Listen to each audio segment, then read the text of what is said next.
So here's our current structure. We have the shape class with the render method and the group class, which maintains a list of objects. And it has two methods, render and add, which takes an object instance. Now, to treat these types the same way, we need to extract what is common between these two types and put it inside a base class or an interface. What is common between these two types? It's the act of rendering. Both these types have a render method, right?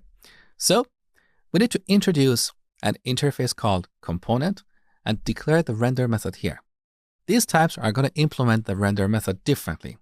Now, with this structure in our group class, instead of maintaining a list of object instances, we can store a list of components.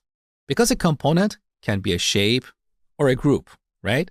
So inside a group, we can have shapes and other groups. This is how we can represent a hierarchy. Similarly, we should change the signature of the add method. And instead of getting an object instance, we should get a component instance. So we pass a component here. The add method takes it and adds it to this list. Pretty straightforward. Now, with this structure, in our render method, we no longer have to check the type of each object and explicitly cast it to a shape or a group.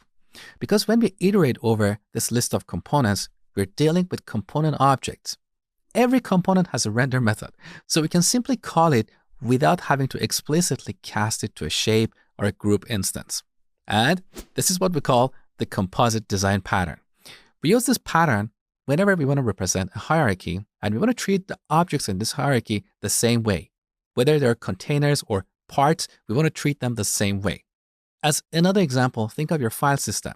On your file system, you have files and folders.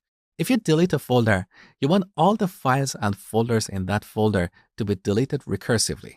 This is another place where we can use the composite design pattern.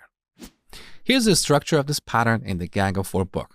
So on the top, we have this component interface, which declares an operation that is common between parts and containers. So this leaf class represents an individual part. It's like our shape class, and the composite class is like our group class. It's a container. This is where the name comes from, because this composite class can be composed of 0 or more components. Each component can be a leaf or a composite object. This is the structure of the composite design pattern. So next, we're going to implement this in code.